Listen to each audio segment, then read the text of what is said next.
नमः। श्रुतिस्मृतिपुराणानामालयं करुणालयं नमामि भगवत्पादं शङ्करं लोकशङ्करं नमामि भगवत्पादं शङ्करं लोकशङ्करं। ಇಂದು ನಾನು ಶಿವಾನಂದ ಲಹರಿಯ 5 ಶ್ಲೋಕ ಮತ್ತು ವ್ಯಾಖ್ಯಾನವನ್ನು ಮಾಡಲು ಇಚ್ಛಿಸುತ್ತೇನೆ. ಶ್ರೀಮದ್ ಆದಿಶಂಕರಾಚಾರ್ಯರು ಕಾಲಡಿಯಲ್ಲಿ ಜನಿಸ್ತಾರೆ. ಅವರು ಕೇವಲ 32 ವರ್ಷ ಬದುಕಿದ್ರು ಸಹ ಅವರು ಎಷ್ಟು ಸಾಧನೆ ಮಾಡಿದ್ದಾರೆ ಅಂದ್ರೆ ನಮ್ಗೆ ಕೇಳಿದ್ರೆ ಆಶ್ಚರ್ಯ ಆಗುತ್ತೆ. ನಾವು ಅಂತ ಸಾಧನೆ ಮಾಡಬೇಕು ಅಂತ ನಾವು ಕೂಡ ಮನಸ್ಸಿನಲ್ಲಿ ಅನ್ಕೋತೀವಿ. ಆದಿಶಂಕರಾಚಾರ್ಯರು ಅವರು ಚಿಕ್ಕವರಿದ್ದಾಗಲೇ ತಂದೆಯನ್ನು ಕಳ್ಕೊತಾರೆ. ಅವರು ಮತ್ತೆ ಸನ್ಯಾಸತ್ವ ಸ್ವೀಕರಿಸಬೇಕು ಅಂತ ಅನ್ಕೊಂಡು ಸನ್ಯಾಸತ್ವವನ್ನು ಸ್ವೀಕರಿಸ್ತಾರೆ. ಮತ್ತೆ ಸನ್ಯಾಸತ್ವ ಸ್ವೀಕರಿಸಾದ್ಮೇಲೆ 3 ಬಾರಿ ಕಾಲ್ನಡಿಗೆಯಲ್ಲೇ ಇಡೀ ಭಾರತವನ್ನು ಸುತ್ತುತ್ತಾರೆ. ಮತ್ತೆ ಇನ್ನೊಂದು ಬಾರಿ ಭಾರತವನ್ನು ಸುತ್ತಬೇಕಾದ್ರೆ ಅವರು ಗುರುಗಳಿಗಾಗಿ ಅನ್ವೇಷಿಸುತ್ತಾ ಭಾರತವನ್ನು ಸುತ್ತುತ್ತಾ ಇರ್ತಾರೆ. ಆಗ ತುಂಗಾ ನದಿಯ ಬಳಿ ಗುರು ಗೋವಿಂದ ಭಗವತ್ಪಾದರು ಶಂಕರನ್ನು ಭೇಟಿ ಮಾಡ್ತಾರೆ. ಆ ಶಂಕರಾಚಾರ್ಯರು ಇವರೇ ನನ್ನ ಗುರು ಅಂತ ಅನ್ಕೊಂಡು ಅವರ ಆಶ್ರಮಕ್ಕೆ ಹೋಗಿ ಗುರು ಗೋವಿಂದ ಭಗವತ್ಪಾದರ ಜೊತೆಗೆ ಯೋಗ, ವೇದಾಂತ, ವೇದಾಭ್ಯಾಸ ಎಲ್ಲವನ್ನೂ ಕಲಿತಾರೆ. ಶಂಕರಾಚಾರ್ಯರ ವಿದ್ಯಾಭ್ಯಾಸ ಮುಗಿಯುತ್ತೆ. ಅವರು ತೀರ್ಥಯಾತ್ರೆಗಾಗಿ ಕಾಶಿಗೆ ಹೋಗ್ತಾರೆ. ಅಲ್ಲಿ ಶಿಷ್ಯರನ್ನು ತಯಾರಿಸಿಕೊಂಡು ಅವರಿಗೆ ವೇದ ಮಂತ್ರ, ವೇದಘೋಷ, ವೇದಾಂತ ಮುಂತಾದವನ್ನೆಲ್ಲ ಕಲಿಸ್ಕೊಡ್ತಾರೆ. ಅವರಿಗೆ ಅಲ್ಲಿದ್ದಾಗ ಒಂದು ಚಿಂತನೆ ಬರುತ್ತೆ. ಏನಪ್ಪಾ ಅಂತ ಹೇಳಿದ್ರೆ, ನಾನು 4 ದಿಕ್ಕಿನಲ್ಲೂ 4 ಮಠಗಳನ್ನು ಸ್ಥಾಪಿಸಬೇಕು ಅನ್ಕೊಂತಾರೆ. ಮತ್ತು 4 ದಿಕ್ಕಿನಲ್ಲೂ 4 ಮಠಗಳನ್ನು ಸಹ ಸ್ಥಾಪಿಸ್ತಾರೆ. ನಿಮ್ಗೆ ಇದೊಂದು ಕತೆ ಗೊತ್ತಿರಬೇಕು, ನೀವೆಲ್ಲ ಕೇಳಿರ್ತೀರಾ. ಆದ್ರೆ ಈ ಸಮಯದಲ್ಲಿ ಅದು ನಾನು ಹೇಳಕ್ಕೆ ಇಷ್ಟಪಡ್ತೀನಿ. ವಿಕ್ರಮಾದಿತ್ಯನ ಆಸ್ಥಾನದಲ್ಲಿ ಒಬ್ಬ ಗೊಂಬೆ ತಯಾರಕ ಬಂದು ಹೇಳ್ತಾನೆ, ಈ 3 ಗೊಂಬೆ ಅತಿ ವಿಶಿಷ್ಟವಾದದ್ದು, ನೀವು ಖರೀದಿಸಿರಿ ಅಂತ. ವಿಕ್ರಮಾದಿತ್ಯ ಹೇಳ್ತಾನೆ, ಏನಪ್ಪ ಈ ಗೊಂಬೆ ವಿಶೇಷತೆ ಅಂದಾಗ ಆ ಗೊಂಬೆ ತಯಾರಕ ಹೇಳ್ತಾನೆ, ಮೊದಲನೇ ಗೊಂಬೆಗೆ 1 ರೂಪಾಯಿ, ಏಕೆಂದರೆ ಆ ಗೊಂಬೆ ಒಂದು ಕಿವಿಯಲ್ಲಿ ಕೇಳಿಸ್ಕೊಂಡು ಇನ್ನೊಂದು ಕಿವಿಲಿ ಬಿಡುತ್ತೆ.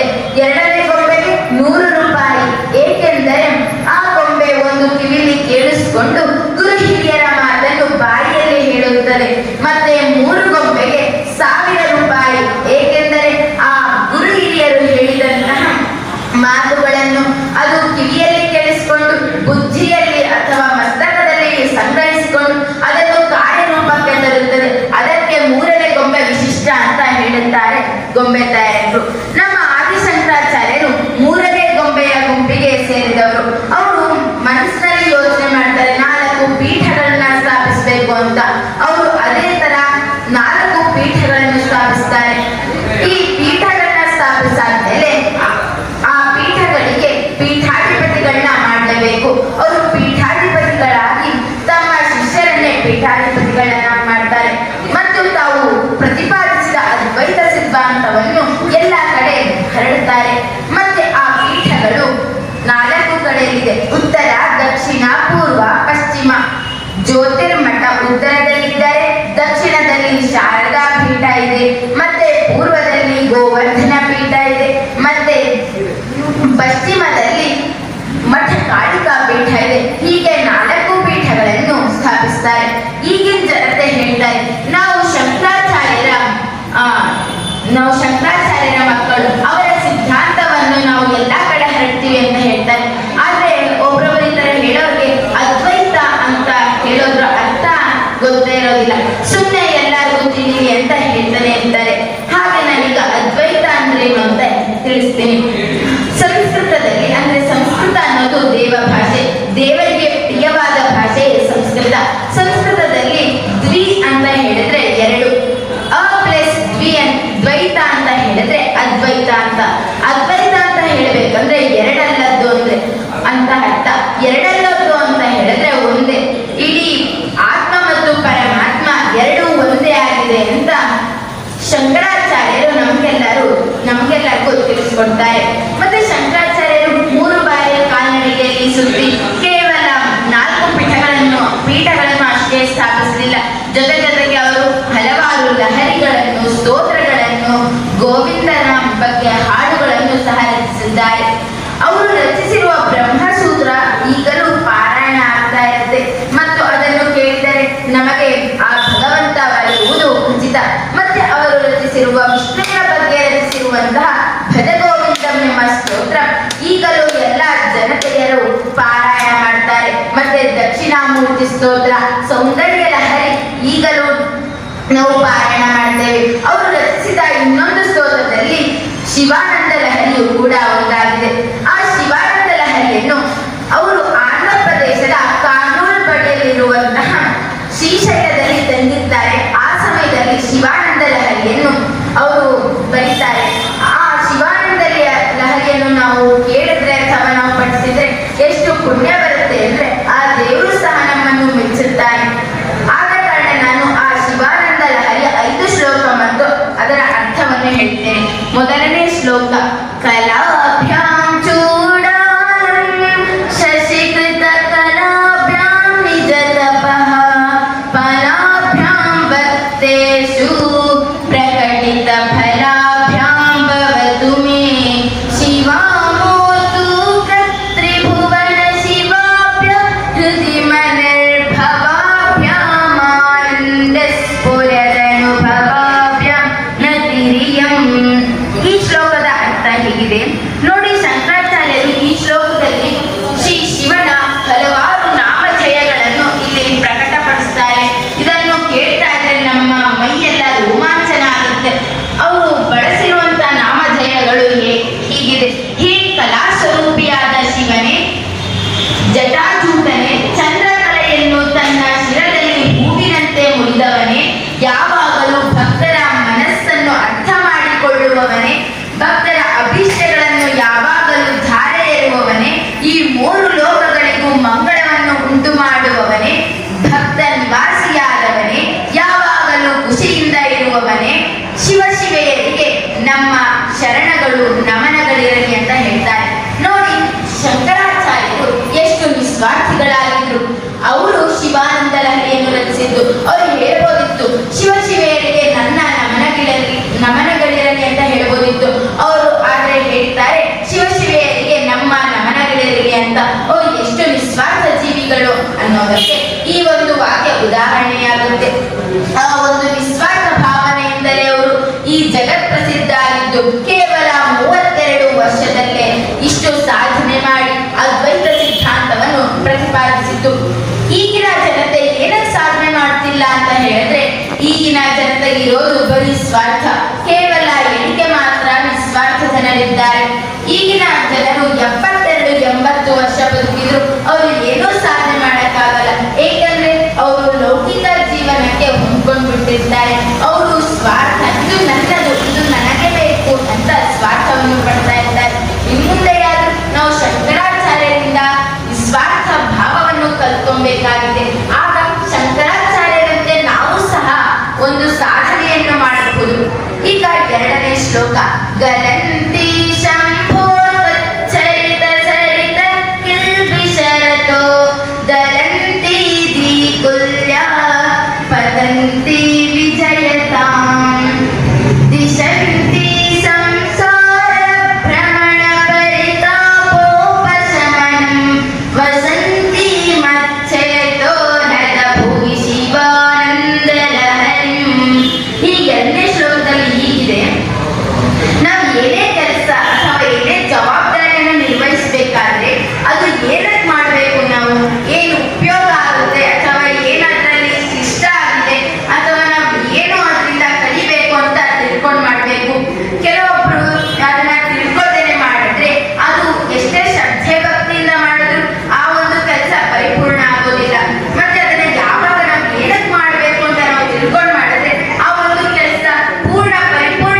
ಈ ವಾಸ್ತು ಚೆನ್ನಾಗಿಲ್ಲ ನಿಮ್ಮನೆದು, ನಿಮ್ಮನೆ ಕೆಡಬೇಕು ಇಂತ ಎಲ್ಲ ಸಲಹೆ ಕೊಟ್ಟಾಗ ಈ ಜನರೆಲ್ಲ ಅದನ್ನ ನಂಬಿ ಅವ್ರು ಹೇಳಿದ ಮಾತೆಲ್ಲ ಕೇಳ್ಕೊಂಡು ಸುಮ್ಮನೆ ಹಣವನ್ನು ವ್ಯರ್ಥ ಮಾಡ್ತಾರೆ.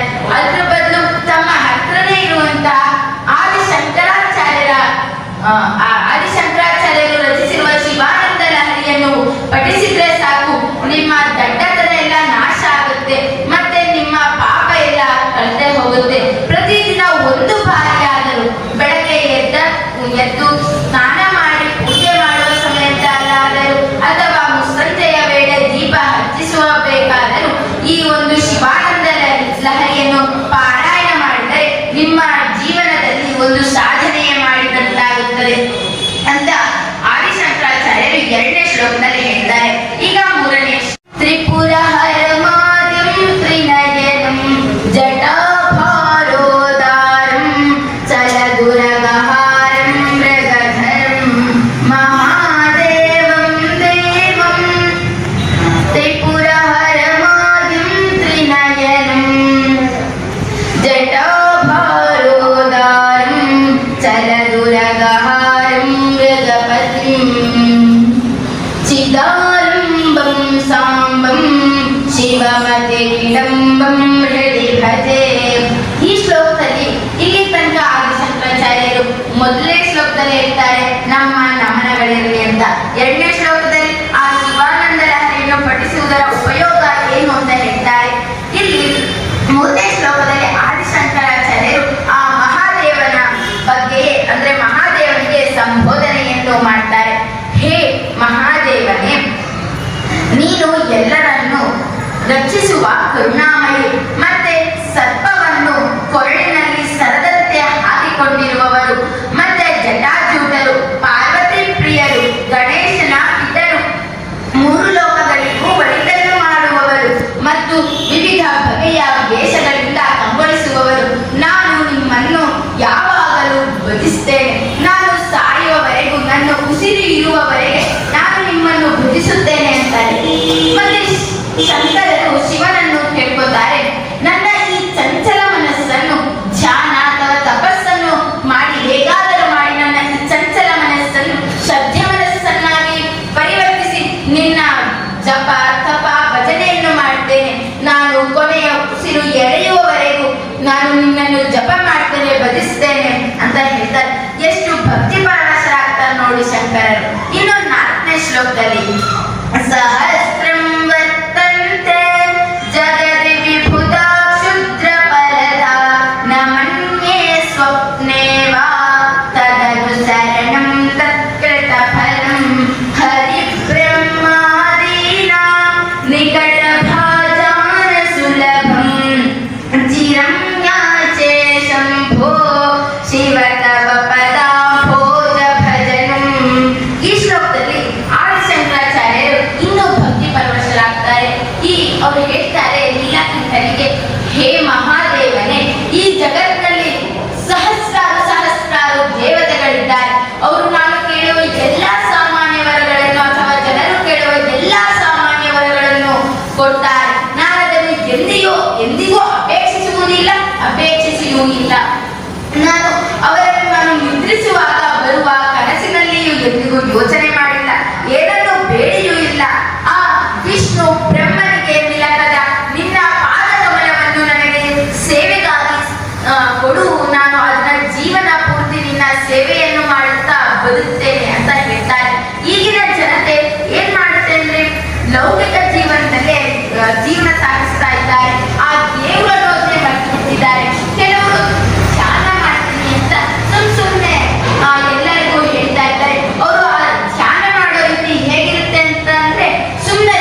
अद्धोघटो घोषमुपैति नूनं विद्वान् कुलीनो न करोति गर्वं गुणैर्विहीनाः बहुजल्पयन्ति.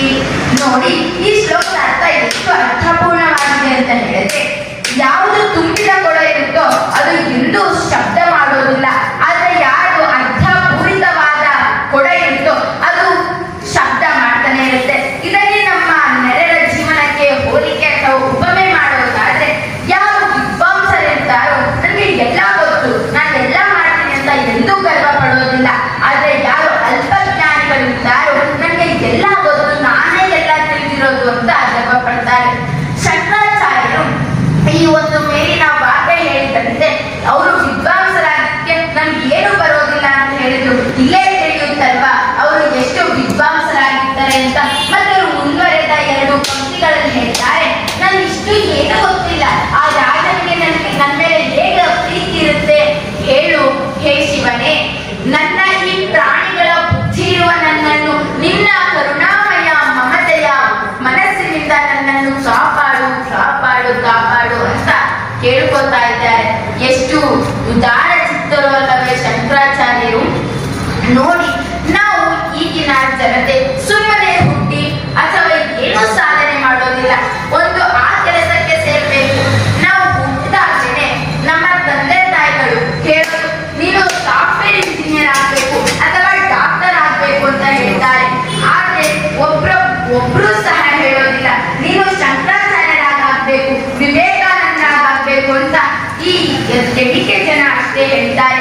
ನಮ್ಮ ತಂದೆ ತಾಯಿಗಳು ಸಾಫ್ಟ್ವೇರ್ ಇಂಜಿನಿಯರ್ ಡಾಕ್ಟರ್ ಆಗಿ ಅಂತ ಹೇಳ್ತಿಕ್ಕೆ ಆ ಮಕ್ಕಳ ಮನಸ್ಸಲ್ಲಿ ಅದೇ ತುಂಬಿಡುತ್ತೆ, ನಾನು ಡಾಕ್ಟರ್ ಆಗಕ್ಕೆ ಓದ್ಬೇಕು, ನಾನು ಸಾಫ್ಟ್ವೇರ್ ಇಂಜಿನಿಯರ್ ಆಗಕ್ಕೆ ಓದ್ಬೇಕು ಅಂತ. ಆದ್ರೆ ಆಧ್ಯಾತ್ಮಿಕವಾಗಿ ನಾವು ಆ ಮಕ್ಕಳನ್ನ ಬೆಳವಣಿಗೆ ಮಾಡಿದ್ರೆ ಆ ಮಕ್ಕಳು ಆಧ್ಯಾತ್ಮಿಕವಾಗಿ ದೇವರನ್ನು ಪ್ರೀತಿಸ್ತಾರೆ. ಆ ದೇವರು ಎಲ್ಲಕ್ಕಿಂತ ದೊಡ್ಡವನೇ ಆಗಿರ್ತಾನೆ. ಆ ದೇವರನ್ನು ಪೂಜಿಸಿದ್ರೆ ಆ ದೇವರೇ ನಮಗೆ ಇಡೀ ಎಲ್ಲ ಕೆಲಸಕ್ಕೂ ಮಿಗಿಲಾದ ಕೆಲಸವನ್ನು ಅವನೇ ನಮಗೆ ಕಲ್ಪಿಸ್ತಾನೆ. ಅದಕ್ಕೆ ದೇವರೇ ಎಲ್ಲದಕ್ಕೂ ಸಾಧನಾಗಿದ್ದಾನೆ. ಸ್ವಾಮಿ ವಿವೇಕಾನಂದರು ಒಂದು ಸಂದೇಶವನ್ನು ನಮಗೆ ನೀಡಿದ್ದಾರೆ. ನೀನು ಹುಟ್ಟಿ ಸಾಯೋದ್ರಲ್ಲಿ ಏನೂ ಪ್ರಯೋಜನ ಇಲ್ಲ. ಸುಮ್ಮನೆ ಹುಟ್ಟಿ ಸಾಯೋದಾದ್ರೆ ಅದು ಪಾಷಾಣ ಖಂಡ, ಅಂದರೆ ಕಲ್ಲಿನಂತೆ. ನೀನು ಹುಟ್ಟಿಯುವುದಾದರೆ ಅಥವಾ ಹುಟ್ಟಿದರೆ ನೀನು ಒಂದು ಸಾಧನೆಯನ್ನು ಮಾಡು. ಎಲ್ಲರ ಮನಸ್ಸಿನಲ್ಲಿ ಯಾವಾಗಲೂ ಜೀವಂತವಾಗಿರು ಅಂತ ಹೇಳ್ತಾರೆ. ಆ ಸ್ವಾಮಿ ವಿವೇಕಾನಂದರ ಮಾತನ್ನು ನಾವು ನಿಜ ಮಾಡಬೇಕಾಗಿದೆ.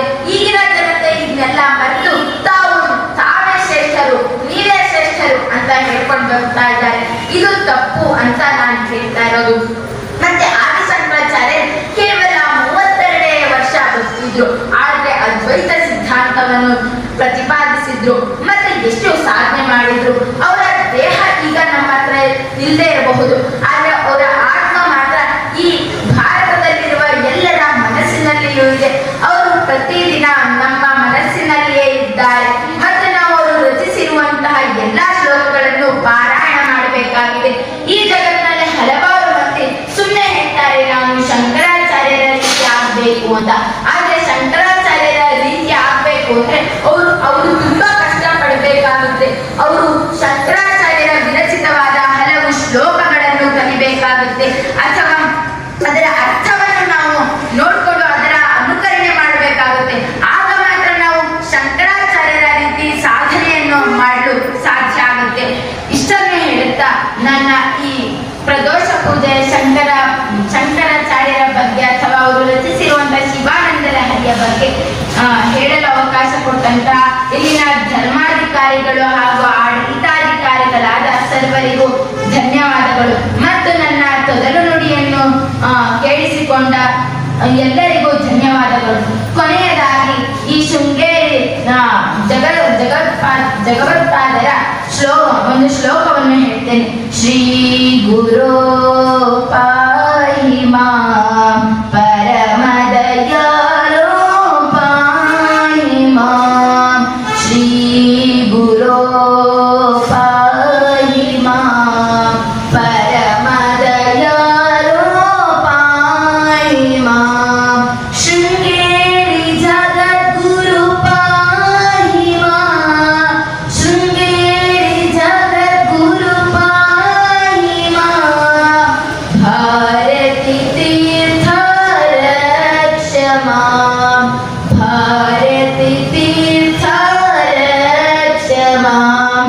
विदुशेखर भारती रक्ष मां विदुशेखर भारती रक्ष मां. ಧನ್ಯವಾದಗಳು. ಸಾಧಿಸಿದ್ದಾರೆ.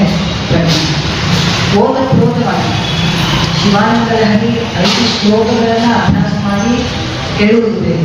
ಅದನ್ನು ವ್ಯಾಖ್ಯಾನಪೂರ್ವಕವಾಗಿ ಆ ಒಂದು ಉಚಿತವಾದಂಥ ಅರ್ಥಗಳೊಡನೆ ಆಚಾರ್ಯರ ಮನಸ್ಥಿತಿಯನ್ನು ಅವರ ಒಂದು ಭಾವವನ್ನು ಬೇರೆಯವರಿಗೂ ಕೂಡ ಅರ್ಥವಾಗುವಂತೆ ಬಹಳ ಸೊಗಸಾಗಿ ಹೇಳಿದ್ದಾರೆ, ಹಾಡಿದ್ದಾರೆ. ಹಾಗೂ ಅದರ ವ್ಯಾಖ್ಯಾನವನ್ನು ತನ್ನ ಒಂದು ಪುಸ್ತಕದಲ್ಲಿ ಇಷ್ಟೊಂದು ವಿಚಾರವನ್ನು ತುಂಬಿಕೊಂಡು ಎಲ್ಲರಿಗೂ ಕೂಡ ಒಂದು ಸದ್ವಿಚಾರವನ್ನು ಪ್ರಸಾರ ಮಾಡಿದ್ದಾರೆ. ಹಾಗಾಗಿ ಇಂಥ ಒಂದು ವಿಚಾರವನ್ನು ಅವರ ಪುತ್ರಿಯ ತಲೆಯಲ್ಲಿ ತುಂಬಿದಂಥ ತಾಯಿ ತಂದೆಯರಿಗೂ ಕೂಡ ನಾವು ಧನ್ಯವಾದವನ್ನು ಅರ್ಪಿಸಬೇಕು.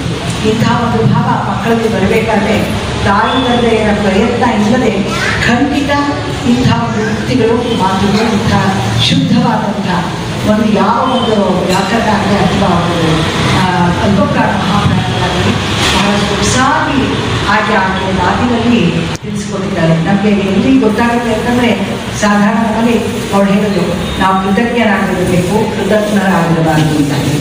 ಆದರೆ ತುಂಬ ಜನರ ಬಾಯಿಗೆ ಯಾವ ಪ್ರಕಾರ ಅಂತ ಭಾವಿಸ್ಬಾರ್ದು. ಕೃತಜ್ಞತೆ ಅನ್ನೋದನ್ನ ಕೃತಜ್ಞರು ಅಂತ ಹೇಳ್ತಾರೆ, ವಿಜ್ಞಾನ ಅನ್ನೋದನ್ನ ವಿಜ್ಞಾನ ಅಂತಾರೆ, ಅಜ್ಞಾನ ಅನ್ನೋದನ್ನ ಅಜ್ಞಾನ ಅಂತಾರೆ. ಇಲ್ಲಿ ನಕಾರ ಯಾರು ಬೇಕಿಲ್ಲ, ಜಜ ಜಜ ಹಿಂಗ ಅಲ್ಲಿ ಬರಬೇಕಾದ್ರೆ ವಿಜ್ಞಾನ ಅಜ್ಞಾನ ಸುಜ್ಞಾನ ಜ್ಞಾನವನ್ನು ನಾವು ಜ್ಞಾನ ಮಾಡಬಾರ್ದು. ಅದನ್ನು ನಾವು ಒಂದು ಮಾತಿನಲ್ಲಿ ನಾವು ಕೃತಜ್ಞರಾಗಿರಬೇಕು, ಕೃತಜ್ಞರಾಗಿರಬಾರ್ದು. ಯಾವ ಕೃತಜ್ಞತೆ ಆಗತ್ಯ ಅದನ್ನು ನಕಾರ ಹೋಗುವಾಗ ಅದು ತಪ್ಪಾಗುತ್ತೆ. ಬೇರೆ ವಿಚಾರಗಳು ಕೃತಜ್ಞತೆ ಮಾತ್ರ ಅವರು ಪದ ಸರಿ ಹೋಗುತ್ತೆ. ಅಂಥ ಒಂದು ಸೂಕ್ಷ್ಮತೆಯನ್ನು ಕೂಡ ಆಕೆ ತೋರಿಸಿದ್ದಾಳೆ, ತಿಳಿಸ್ಕೊಂಡಿದ್ದಾಳೆ. ಅವಳಿಗೆ ಭಗವಂತ ಶ್ರೀ ಪರಮೇಶ್ವರ ಹಾಗೂ ಶಾರದಾಂಬೆ ಆಚಾರ್ಯರ ಎಲ್ಲರ ಆಶೀರ್ವಾದ ತುಂಬಿ ಆಕೆ ಮುಂದೆ ಮುಂದೆ ಇನ್ನೂ ಅನೇಕ ಪ್ರವಚನಗಳನ್ನು ಮಾಡುವಂತಹ ಒಂದು ಸೌಭಾಗ್ಯ ಆಕೆ ದಾಳಿ ಅಂತ ಹೇಳಿ ಆ ಭಗವಂತನಲ್ಲಿ ಪ್ರಾರ್ಥಿಸಿಕೊಳ್ತೇನೆ. ಶ್ರೀಮತಿ ರಜನಿಯವರು ಈಶ್ವರನ